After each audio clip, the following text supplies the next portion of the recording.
El farmacéutico es uno de los lobbies más influyentes del mundo. 应对挑战，力行力改，破解难题。 Конечно, должны работать кооперативно, должны... Las políticas tienen demasiado poder. Avecina una gran guerra entre la realidad virtual y la realidad aumentada.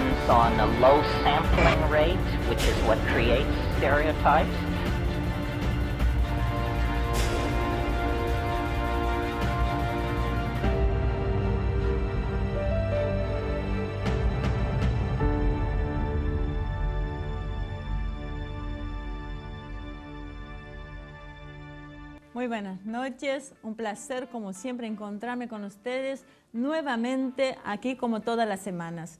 Hoy vamos a hablar de las etiquetas o de los rótulos. ¿A quién le gusta ser etiquetado? Vos sos de izquierda, vos sos de derecha.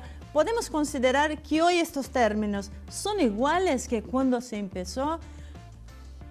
Por eso vamos a tratar, así que Marcelo, ¿cómo estás? Vamos a tratar ese tema hoy, así que contame un poco qué es lo que vamos a ver. Bueno, un poco como vos decías, vamos a ver el tema de izquierdas y derechas. Si la fórmula de encasillar o de encuadrar las determinadas políticas siguen siendo tan vigentes como era hace un siglo atrás, o si hoy se están dando fenómenos nuevos que son muy difíciles de poder etiquetarlos como izquierda o derecha porque cada uno contiene elementos de uno y otro. A veces no es tan claro y creo que estamos viviendo en un mundo que es demasiado reduccionista. Entonces se tiende a abreviar y a enseguida etiquetar como blanco o negro las cosas. Y a veces no, hay distintos temas, distintos grises que son los que tratamos hoy de ver cómo está armada toda esta estructura y de esta manera poder entender fenómenos como por ejemplo la victoria de Trump, cómo lo podemos encuadrar, qué es derecha, qué es izquierda, hasta dónde, cuándo se tocan.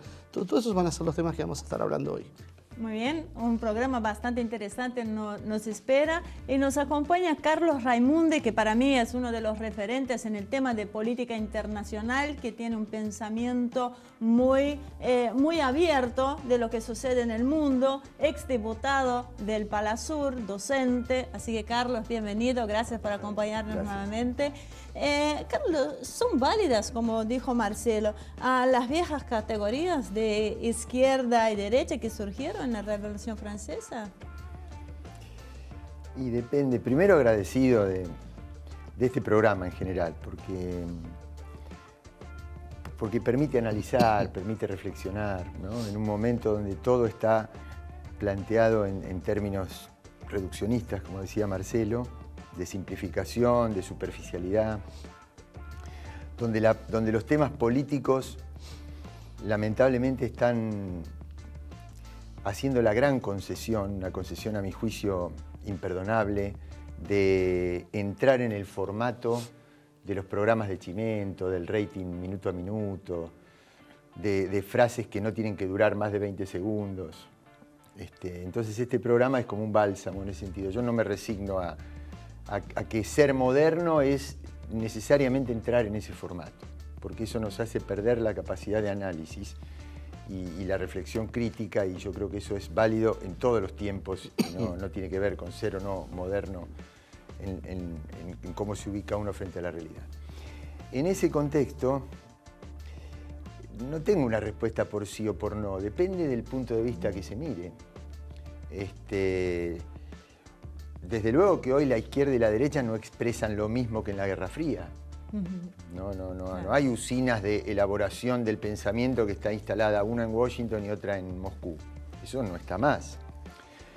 Ahora, si yo pongo temas centrales, fundamentales, como por ejemplo, si la política tiene que mantener su capacidad para interpelar a los mercados y a la economía, si es el Estado el que le tiene que poner reglas al poder económico o si el Estado tiene que subordinarse al poder económico, ahí sí hay un lugar, algunos se paran en un lugar y otros en otro. Podría trasladar eso a dos temas más, se me ocurren fuertes, hay algunos más.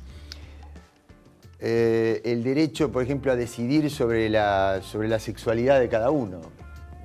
Hay quienes se paran en una cosa rígida, religiosa, fundamentalista, tradicional, y hay otros que somos mucho más abiertos, y creo que generacionalmente también eso va en esa dirección. Hay otro tema, la pobreza, por ejemplo. Para la derecha la pobreza es casi un hecho inevitable, natural. Hay una planilla de cálculos y el que entra dentro de esa planilla entró, y el que no, bueno, son los daños colaterales del sistema. Pero no podemos salir de la economía como ciencia dura, como ciencia donde me tienen que cerrar los números. Para los que nos consideramos de izquierda, la pobreza es el resultado de una mala administración política, y hay que corregir la administración, el modo de administrar políticamente. Y las personas no son números, las personas son seres humanos, la economía es una ciencia social, es una ciencia humana, tenemos una visión más humanista de las cosas, no matemática. Entonces creo que hay ejes de pensamiento que nos siguen ubicando a unos en un lugar y a otros en otro lugar. Vamos a seguir desarrollando el tema, y comentarios como el que acabas de hacer, Carlos, realmente son los que nos alientan a seguir adelante. Así que muchísimas gracias. Y también nos acompaña en piso Gabriel Merino, quien es docente investigador de la Universidad Nacional de La Plata, del CONICET, y director del CEFIPES. Gabriel, gracias por acompañarnos, bienvenido. Bueno, es un placer estar nuevamente en el programa. También comparto con Carlos la visión de lo necesario que son programas como estos y reflexiones como estas, particularmente en el contexto actual. Si uno tendría que hacer un análisis breve, como para tirar algunos títulos sobre izquierda-derecha, es una discusión muy presente en el pensamiento nacional popular latinoamericano. Particularmente porque desde la emergencia de los procesos nacionales populares latinoamericanos, estos procesos tuvieron oposiciones por izquierda y por derecha. Sin ir más lejos, en el propio peronismo, algunos de los protagonistas del golpe del 55 se identificaban como de izquierda o de partidos de izquierda o estudiantes que adherían a la izquierda. Entonces es muy importante pensar, porque muchas veces hay que ver cómo uno llena esos conceptos, en base a qué tensiones, a qué clivajes o en relación a qué contradicciones, para ver qué quieren decir. Porque claramente, por ahí de una izquierda más liberal y europeísta, los nacionalismos son de por sí de derecha, ¿no? Los nacionalismos son... ¿Por qué? Porque asemejan un nacionalismo europeo de sectores de burguesía retrasada con respecto a otras burguesías que disciplinan a su sociedad, que tratan de cercenar derechos y libertades, coartar derechos trabajadores para salir a competir globalmente, y bueno, son nacionalismos conservadores, que dieron lugar a fascismo y otras cosas. Ahora, los nacionalismos en los países dependientes, en las periferias, son revolucionarios, son transformadores, porque tienden a ser antiimperialistas. Y las alianzas con las que se conforman son de hecho distintas, son alianzas mucho más populares, con trabajadores, con sectores medios, con sectores estudiantiles, pymes. Por lo tanto, eso le da una dinámica y una impronta transformadora. Entonces ahí el clivaje y la contradicción es más entre imperio o potencia y nación que entre izquierda y derecha, y es mucho más interpretativo. Bueno, y los nacionalismos son populares. Entonces, Gabriel, los vamos a llevar a ver la primera parte del informe que les preparamos sobre izquierda y derecha, y seguimos con la charla entonces. Los invito a ver el informe.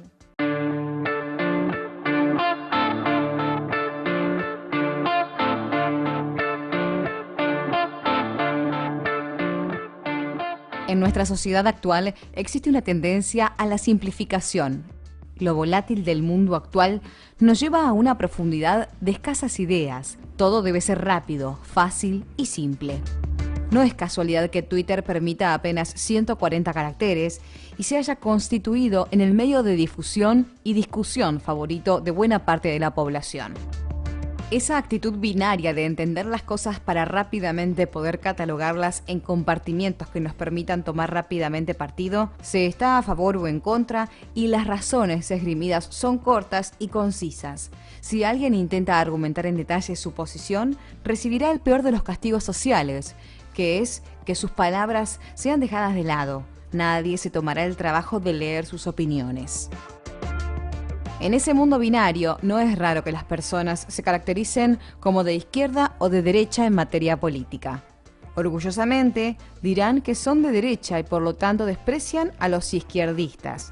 O, por lo contrario, los izquierdistas afirmarán que ser de izquierda los hace moralmente superiores a quienes se definen como de derechas. Pero, ¿qué es ser de derecha o de izquierda hoy en día? Si bien la mayor parte de los intelectuales se remontarán a la Revolución Francesa, en que jacobinos y girondinos, sentados a la izquierda o a la derecha en la asamblea, identificaron estas posiciones como políticas, asociando como izquierda a los sectores que proponían el cambio más drástico. Otros autores intentan avanzar en la concepción y presenta esta división como progresistas contra los conservadores, libertarios o igualitarios, partidarios del orden o del cambio, a favor de la perfectividad o imperfectibilidad de la naturaleza humana. Sin embargo, la vaguedad sigue manteniéndose.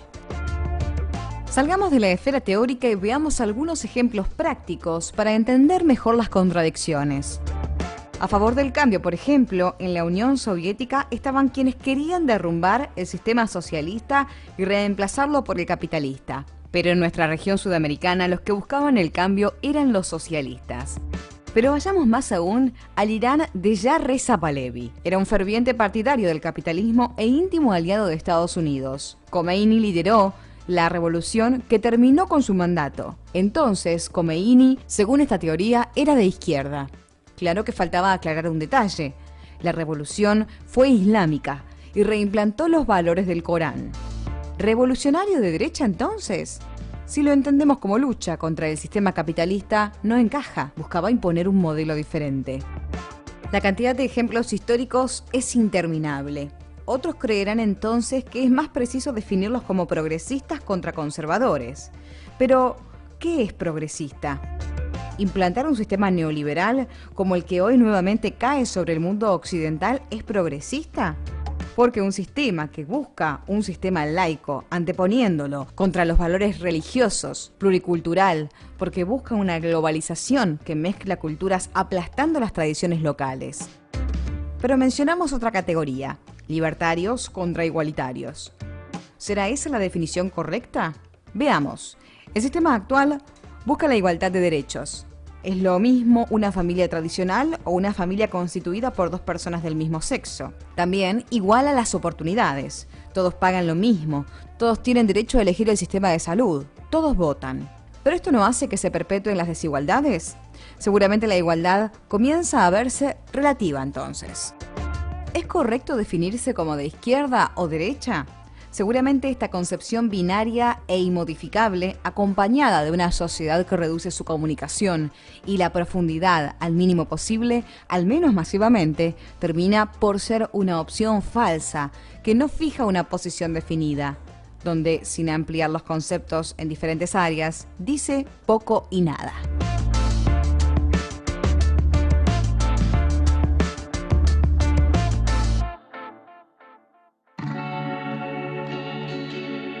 Bueno, yo creo que el primer tema para empezar a meternos en esto es, creo que habría que empezar a diferenciar entre lo que es la derecha nacionalista y la derecha liberal. Porque uno engloba como derecha, pero no es lo mismo un globalista, por ejemplo, que Le Pen, por ejemplo, Marine Le Pen. Carlos. Bueno, mira, yo sigo la línea de razonamiento de Gabriel, porque depende de qué puntos de referencia vos tomás para calificar, para catalogar. Es cierto, en Europa está la categoría de la socialdemocracia, la lucha contra las fuerzas conservadoras. Entonces ahí la izquierda tiene una connotación. En América Latina tiene mucho más que ver con la lucha contra el colonialismo. Entonces ahí el componente nacional adquiere una impronta fuerte de izquierda, y en América Latina las categorías no son las europeas. Ahí hay un gran error de las fuerzas liberales, histórico, atávico, digamos, desde el origen de nuestra colonización, que es siempre querer encasillar las categorías de análisis, que sería lo de menos, sino a los movimientos sociales, a los movimientos políticos, a los ciclos económicos en América Latina, dentro de las categorías de análisis eurocéntricas o anglosajonas. Y ahí hay un gran error, porque América Latina califica mucho más desde la perspectiva de los movimientos nacionales. Entonces vos un movimiento, por ejemplo, antiimperialista, que lucha contra la colonización, que lucha por la igualdad, que este es el otro término, el otro concepto fundamental, el concepto de la igualdad. ¿Qué rol juega la igualdad? Para la izquierda, la igualdad es un rol central, es el objetivo a perseguir y engloba el concepto de libertad, no es antagónico al concepto de libertad. Uno dice, hasta que no se logren ciertos niveles de igualdad, no se puede ejercer la libertad. Por más que se la declame, por más que se la redacte en un estatuto. Sí, las condiciones materiales te limitan. Claro. Entonces, ¿de qué sirve que yo diga que hay libertad de ingreso a la universidad para el nene de 7 años que me está limpiando el parabrisas en la esquina? O que yo le diga, de Cuba no los dejan salir del país, de la Argentina sí los dejamos salir del país, entonces nosotros tenemos libertad para ese chico. Es lo que no va a salir nunca en su vida de ahí si no lo sacamos y lo hacemos subir de escalón en el nivel de dignidad social. Eso era muy claro en una época cuando se criticaba mucho el tema de los países socialistas. Yo tengo libertad de viajar mañana a París si quiero, pero no podías hacerlo.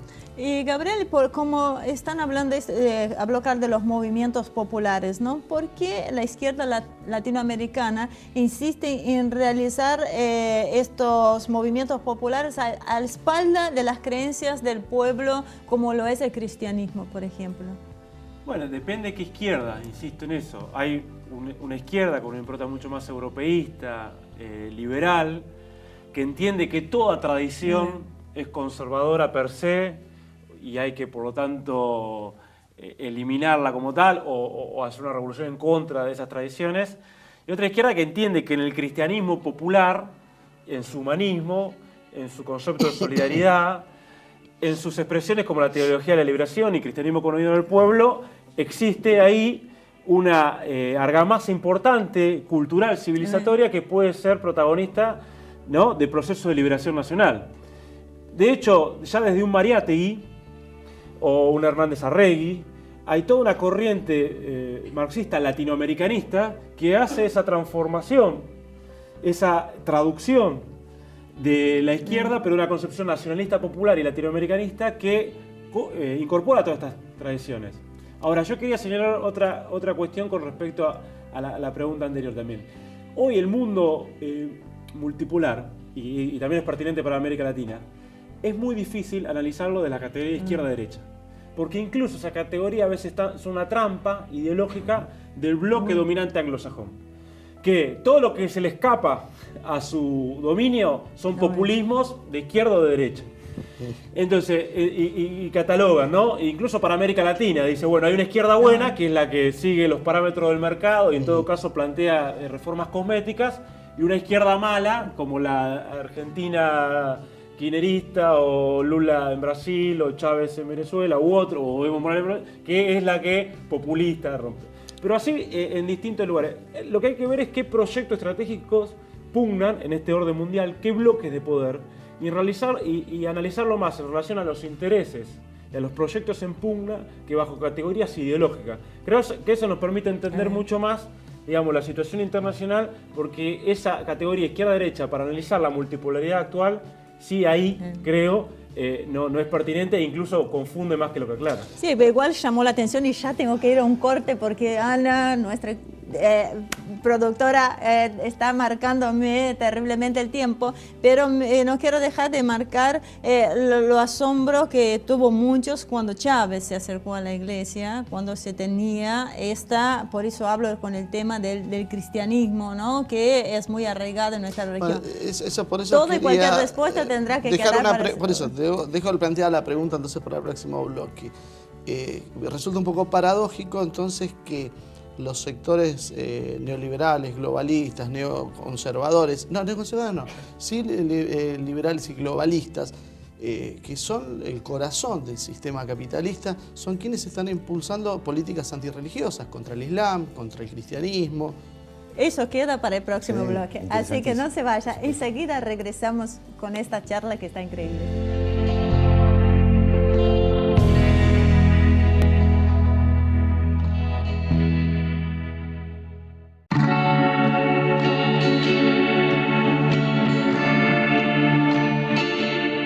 Muy bien, de regreso con la nueva categorización, por decirlo de alguna manera, de izquierdas y derecha. Y con nuestro columnista Camilo Vaca Narvaja. ¿Cómo estás, Camilo? Por fin estrenamos columna hoy, así ¿Cómo estás, Simone? Sí, estrenamos columna. Hola, Marcelo, ¿cómo estás? Y un gusto estar acá con los invitados. Muy bien, muchísimas gracias. ¿Qué nos preparaste para este programa que va a dar mucho que hablar, por lo visto?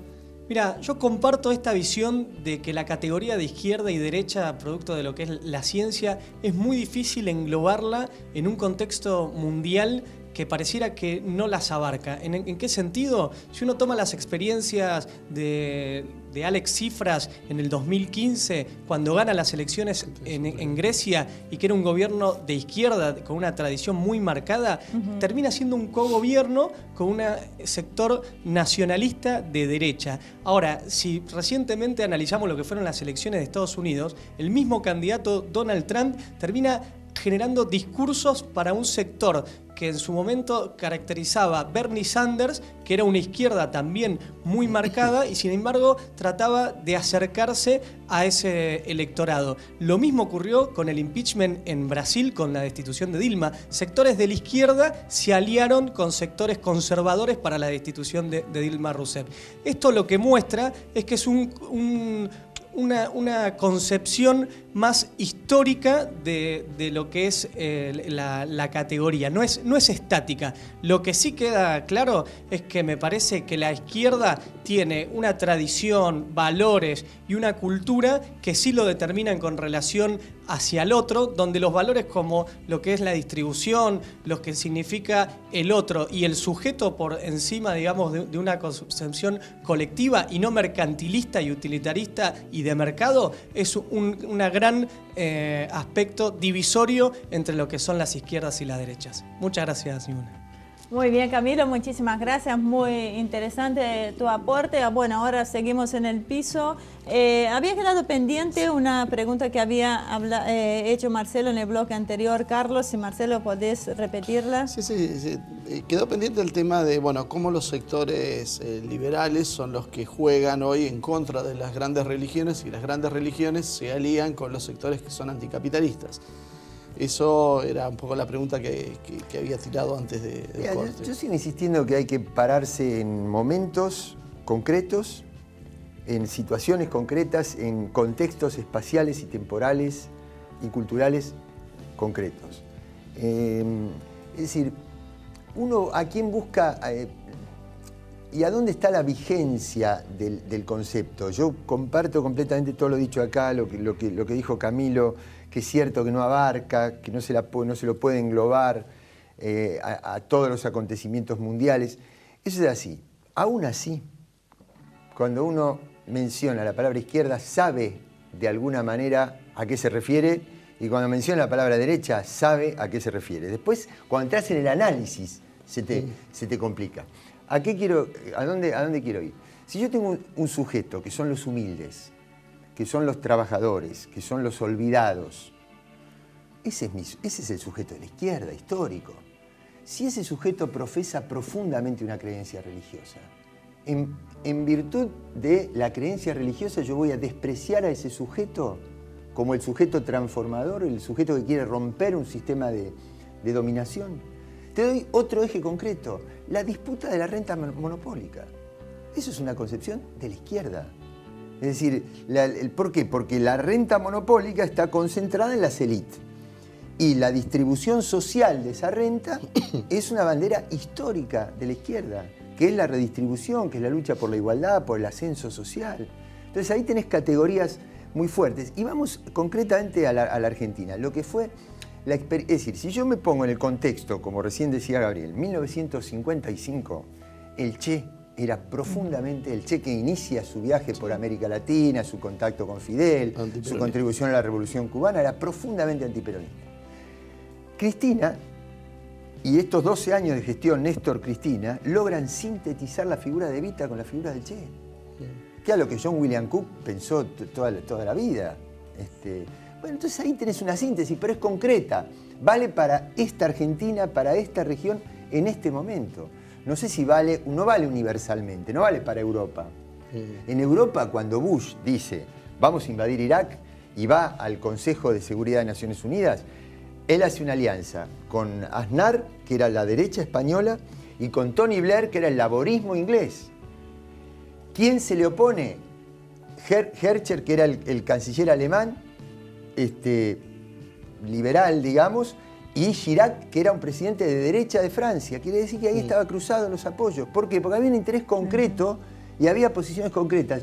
Es muy difícil teorizar, darle una dimensión universal a los conceptos, pero situados en un momento histórico y en un determinado contexto, yo creo que ahí está bastante claro lo que es izquierda y derecha. Carlos, y una última cosa, sí. que es la definición de Bobbio en una de sus últimas obras. Cuando Bobbio dice, yo creo humildemente, dice después de teorizar y de ver, que una de las características de la izquierda tendría que ser que en todo aquello que los seres humanos tenemos que ser distintos, luchar para que seamos distintos.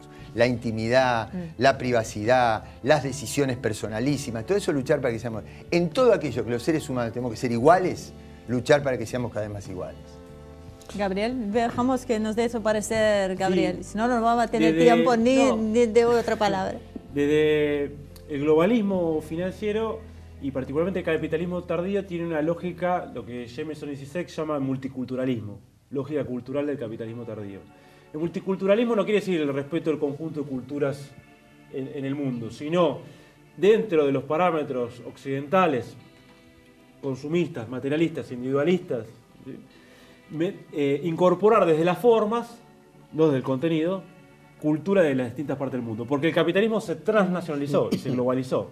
Entonces vos podés comer comida china, tailandesa, hindú, o hacer reiki, o ponerte un gorro koya, pero seguís bajo la lógica cultural consumista, materialista, hiperindividualista de la lógica globalizadora. En ese sentido, las religiones están siendo en muchos países de alguna manera sustratos culturales y éticos que en su formato popular, y a veces no tanto, más conservador, pero que se oponen a esta lógica multicultural del capitalismo global y que de alguna manera fortalecen bloques regionales de poder. En este sentido, la Iglesia Ortodoxa en Rusia o el islamismo chiita en Irán o el catolicismo popular o el ala popular del catolicismo en América Latina convergen, en algunos son protagónicos, en otros convergen en distintas síntesis, ¿no?, culturales que dan lugar a estos regionalismos, a estos bloques de poder que se oponen a esa globalización. En este sentido, por eso las religiones están cobrando un papel protagónico en el debate político, cultural, teórico. Incluso la figura del Papa Francisco lo está haciendo en contra del capitalismo salvaje. Y en este sentido hay una tensión. Ahora, esas mismas religiones están divididas también en su derecha y su izquierda. El mismo catolicismo tiene su ala convergente con un bloque regional, con un proceso anticolonialista, distributivo. Y jerarquías. Y otras jerarquías eclesiásticas tan profundamente consustanciadas con un liberalismo conservador muy profundo. Entonces lo también pasa con el Islam. Claro, porque la religión es religar un lazo social y vos lo podés religar desde distintos valores. Y la interpretación religiosa acerca de cómo religas ese lazo social es lo que hoy está en disputa también. No te dejo hablar, Marcelo, porque estás mal de la voz, entonces te cuida. Así que la última pregunta se la hago a Camilo para yo quería preguntarle algo sobre lo que había dicho Camilo. Claro, te dejo hacerle la pregunta así terminamos. Vamos. Muy generosa. Vos en un momento hablaste del colectivismo como patrimonio de la izquierda y el individualismo como patrimonio de la derecha. Hoy en Rusia, hablábamos fuera de cámara, hay corrientes que plantean en realidad que el colectivismo es lo que tiene que ser superador y la izquierda y la derecha la ven en realidad como visiones individualistas y liberales. No sé qué reflexión podés hacer sobre esto. Sí, yo creo que ahí hay un análisis que la izquierda se va ayornando, digamos, y modificando. Fijémonos esto, como bien decía Gabriel, de la religión, que en la teoría tradicional del marxismo es el opio de los pueblos, y sin embargo hay experiencias históricas, como la Revolución Mexicana, con el estandarte de la Virgen de Guadalupe, que fue totalmente emancipatorio y liberador para sus pueblos. Y este reordenamiento, como bien se lo decía Gabriel y que vos hacías mención, de cómo construyen en términos de la colectividad y en su entorno lo que es la doctrina social de la Iglesia y posiciones, digamos, mucho más que centran al ser humano en su esencia, en su entorno, y no como un sistema de mercancía al servicio de la economía. Y en eso, fijémonos en la contradicción que pareciera estar, que es desde sectores de la Iglesia que muchas veces desde la izquierda no entraba en los parámetros de la transformación y del cambio que siempre se abreva desde la esencia de la izquierda. Bueno, y hablando Frei Beto ahora me toca a mí. Una acotación cortita. Frei Beto decía que la izquierda de Europa Oriental le había hecho mucho mal a los movimientos latinoamericanos. No sé si están de acuerdo con eso. Perdóname, estaba pensando en decir una última reflexión. Frei Beto decía que, de hecho nos lo dijo a nosotros en un reportaje, que la izquierda de Europa Oriental, dogmática, antirreligiosa, le había hecho mucho mal a los movimientos latinoamericanos, porque habían tomado eso como valores propios y chocaban contra las raíces de sus pueblos. Pero Hugo, está bien, pero hay una experiencia, los 60 encuentran en América Latina el cristianismo profundamente arraigado en las clases populares con la Revolución Cubana marxista. Y si vos me decís, mira, bueno, es cierto, la religión es el opio de los pueblos, ¿no? Engels. Ahora... igual Frei Beto hace una interpretación diferente de esa frase. El origen del cristianismo es una doctrina profundamente comunista, es la sociedad sin clases. Y el objetivo del marxismo es una sociedad sin clases, que es una doctrina profundamente humanista. Y ahí hay un encuentro. Entonces, lo demás son los intereses ideológicos de determinadas experiencias políticas coyunturales. Filosóficamente yo creo en el encuentro. ¿Y es posible la construcción política en contra de la fe? O sea, viene el Papa Francisco a llenar ese espacio religioso con política de opción para los pobres. Voy a dar 30 segundos para que cada uno de los tres me dé su parecer, pero 30 segundos nada más.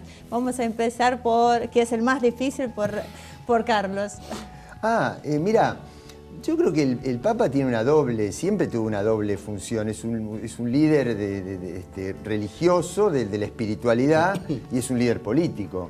Como líder de la espiritualidad no me meto, digamos, porque estoy completamente ajeno a ese universo. Ahora, un hombre que cuando hay que elegir entre reconocer a Palestina o no, reconoce a Palestina, entre defender que no intervengan militarmente a Siria y entre atender a los refugiados en Europa, y darle mucho protagonismo a los movimientos populares del mundo, como líder político comparto absolutamente lo que dice. Gabriel.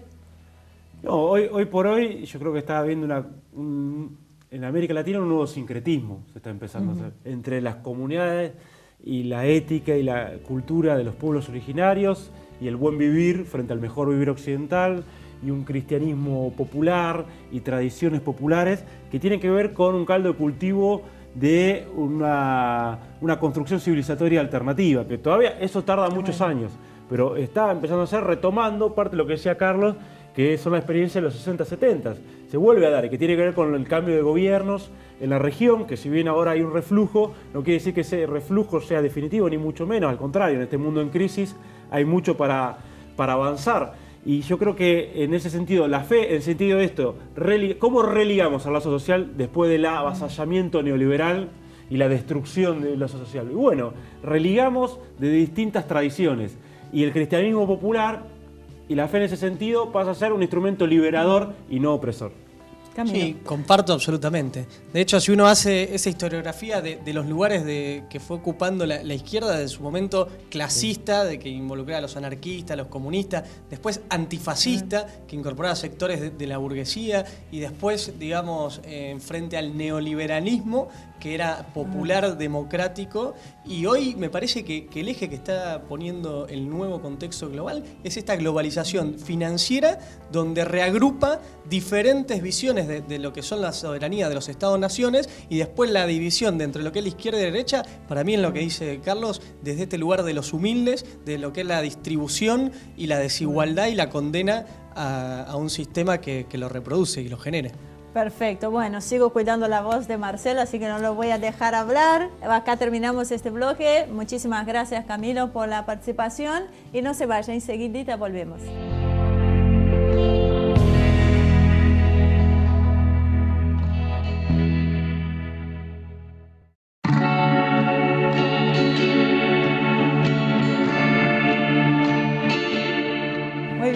Acá estamos de regreso en Humo y Espejos con izquierdas y derechas, con Carlos Raimundo y Gabriel Merino. Así que antes de llevarlos al piso, los invito a ver la segunda parte del informe que les preparamos.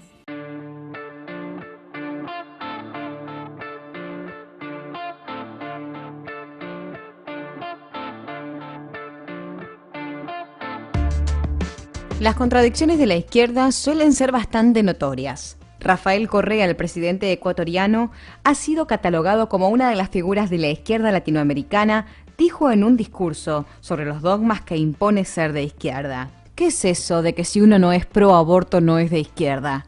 Entonces, si Pinochet estaba a favor del aborto, ¿es de izquierda? Y si el Che estaba contra el aborto, entonces, ¿era de derecha? Pero no quedó todo ahí, y declaró que no existe hombre y mujer natural, que el sexo biológico no determina al hombre y a la mujer, sino las condiciones sociales, y que no tiene derecho a la libertad de elegir incluso si uno es hombre o mujer. Vamos, por favor, eso no resiste el menor análisis. ¿Es entonces Correa de izquierda por sus reformas económicas o de derecha por estas declaraciones? Hillary Clinton, impulsora de los tratados de libre comercio, aunque ahora, en una pausa electoral, autora de los numerosos bombardeos de Estados Unidos que destruyen Libia, sospechosa de haber apoyado a Daesh en Siria contra el gobierno de Bashar al-Assad, afirma: los estadounidenses LGTB son nuestros colegas, nuestros profesores, nuestros soldados, nuestros amigos, nuestros seres queridos, y son ciudadanos plenos e iguales, que merecen los mismos derechos de ciudadanía. Ello incluye el matrimonio. ¿De izquierda entonces, Hillary? Pero dejemos de lado los derechos de segunda generación y vayamos a la geopolítica para definir qué es ser de izquierda. Hay una renombrada política que pugna porque su país no participe en las coaliciones internacionales que lidera Estados Unidos en Medio Oriente. Impulsa la salida de su país de la OTAN, quiere el fin de las sanciones contra Rusia y busca celebrar acuerdos de paz con Moscú, con Beijing, y además de todo es mujer.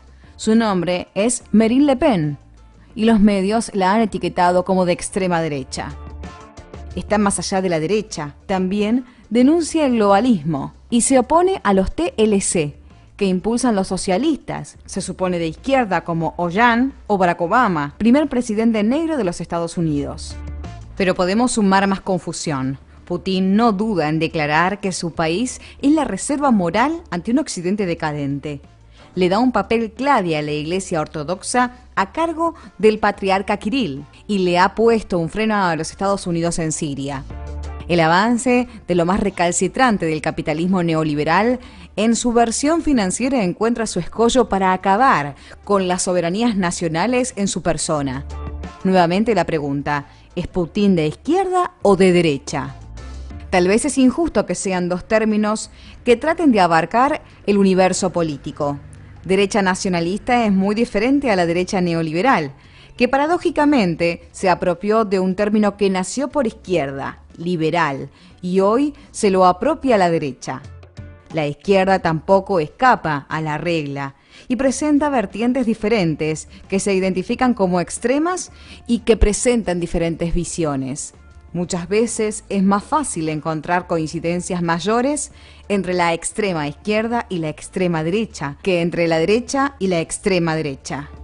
Hoy nos encontramos en tiempos donde el propio sistema dominante ha comprendido la necesidad de confundir roles y denominaciones para oscurecer y desalentar a quienes están disconformes con el sistema, creando contradicciones con el propósito de dividir los elementos que puedan transformarse en un desafío real hacia el poder de las grandes corporaciones y las élites que se encuentran detrás de ellos. La izquierda, quien se suponía era la opción antisistema, ha sido reconducida hacia la funcionalidad.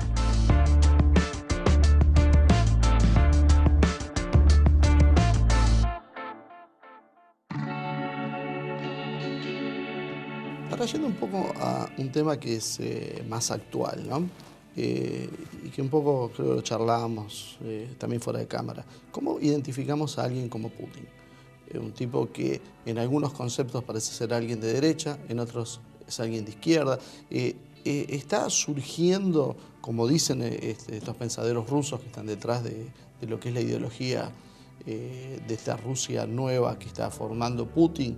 ¿Estamos ante un proceso superador de lo que serían las versiones liberales, según ellos, por izquierda y por derecha de un mismo sistema? ¿Es algo nuevo o cómo lo podemos ver?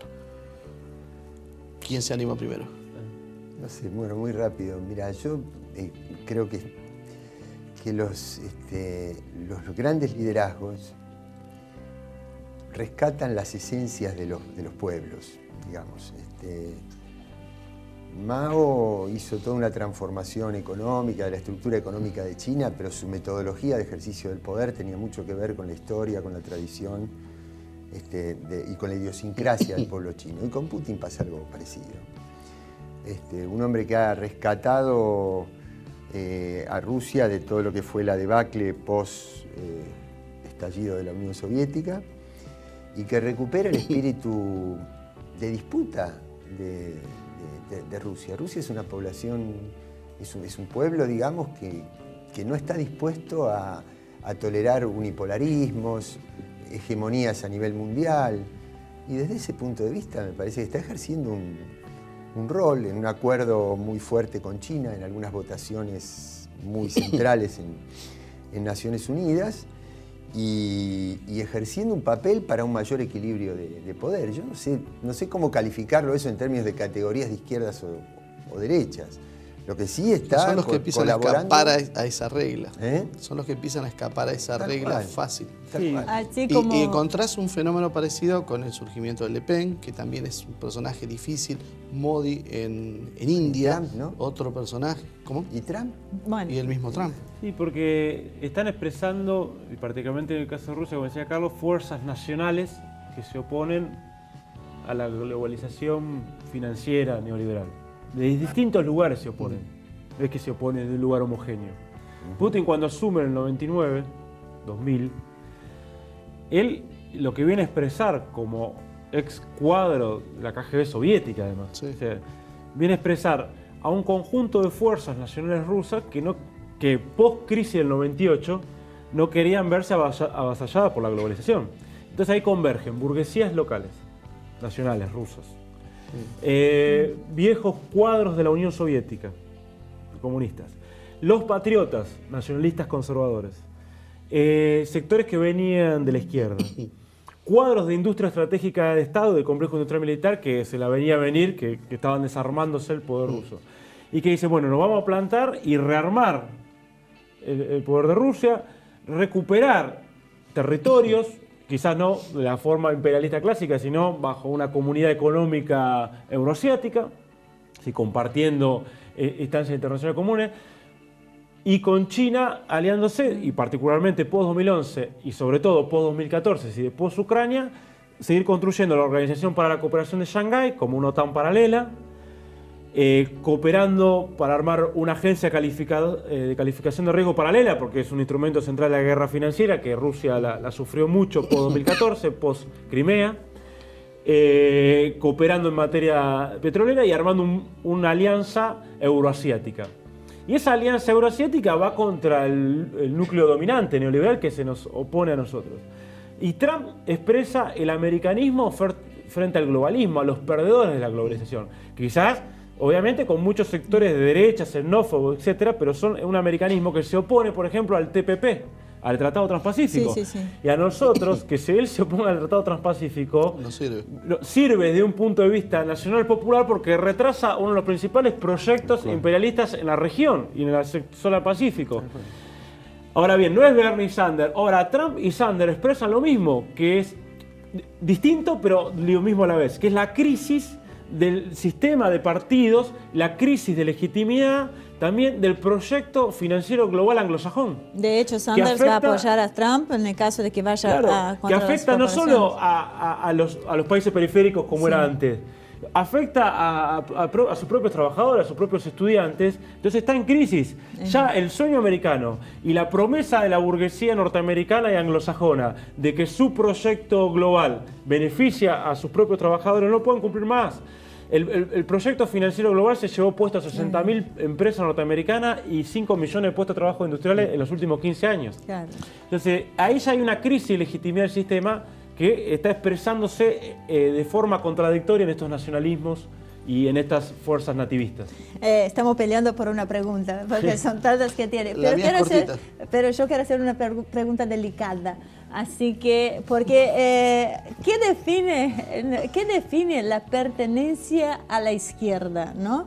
La posición con respecto a los temas de la LGTBIQ, porque no quiero olvidar ninguna sigla, o la propuesta económica. Y yo creo que ahí nosotros tenemos que hacer un esfuerzo desde Latinoamérica y ir a una articulación del conjunto de elementos, porque cada una de las tensiones y clivajes por separado, digo, 4 centrales, la de clase, la de raza, la étnica y la de género, podemos agregar derechos humanos, separados y trabajados solo en un andarivel, si solo la cuestión de género, pero me olvido de los otros clivajes, las otras tensiones y contradicciones, nos lleva a posturas liberales o muy particularistas. Las fuerzas nacionales populares latinoamericanas tienen que combinar de una forma popular ese conjunto de clivajes, es decir, la cuestión de las clases, los sectores oprimidos y populares que van contra el neoliberalismo y contra los posturas opresores, una cuestión de género de un punto de vista popular, ¿no? Para trabajar esas cuestiones, pero no de una mera cuestión de género liberal, que por ejemplo si Hillary llega como mujer al poder, eso es bueno para la humanidad. No es cierto eso, porque tiene que estar articulado lo de género con lo de clase, con lo de raza, es una cosa distinta es Milagro Sala y otra cosa es Hillary Clinton o la reina de Inglaterra. Digamos, combinemos elementos, si no perdamos de vista uno y otro.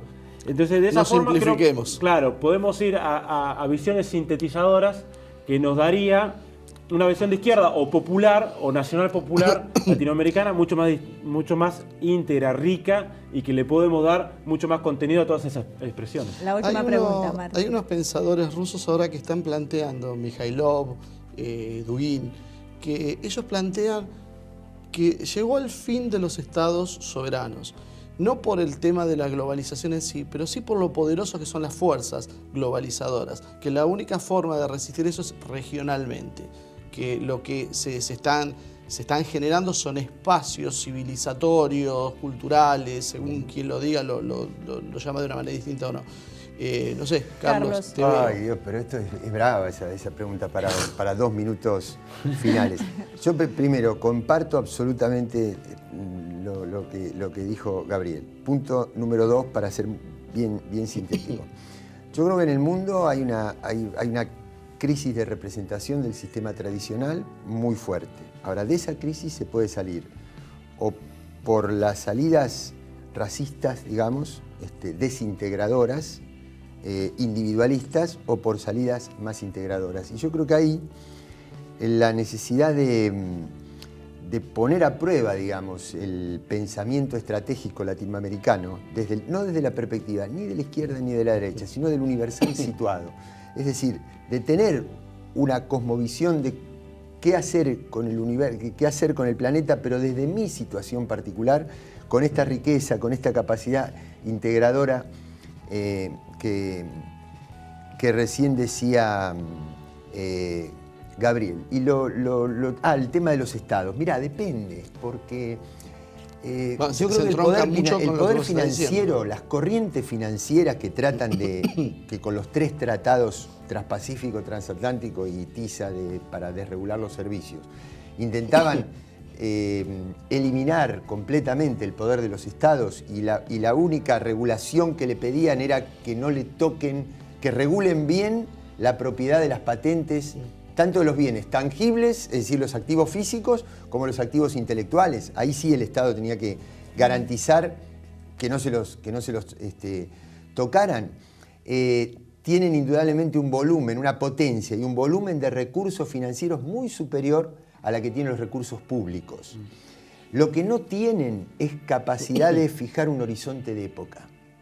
Lo que no tienen es cómo enamorar, cómo convencer, cómo evitar las reacciones populares. Eso lo siguen teniendo las expresiones populares, las expresiones políticas, las expresiones culturales, que se pueden manifestar por los estados que tenemos o por otros estados.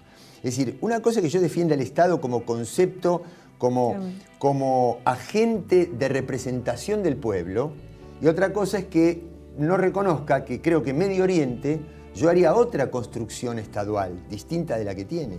No separaría a los kurdos en 4 estados distintos, no separaría a los... No, trataría de encontrar maneras de comunicación, no de choque de civilizaciones, sino de comunicación, de diálogo, tal vez para reconstruir otros estados, pero no para eliminar el concepto fundamental del Estado como representación política del pueblo. Bueno, es un poco lo que plantean ellos, o sea, crear ecúmenes, espacios culturales similares o con ciertas cuestiones familiares sobre los cuales edificar, que puedan ser en confederaciones o lo que sea. Por supuesto. Sí, pero perdón. Perdón, es que ya no tenemos tiempo. La verdad es que son estos programas que el tiempo vuela, pareciera que hace 30 segundos empezamos, pero realmente ya no tenemos tiempo porque es una pena, porque no hay forma. Quedaron muchas preguntas en el tintero. Sí, propongo armar otro programa con una temática similar para poder profundizar más en el tema. Así que perdón haberte dejado hablar, Gabriel. Muchísimas gracias, Carlos. Gracias por un invitarme. placer como siempre.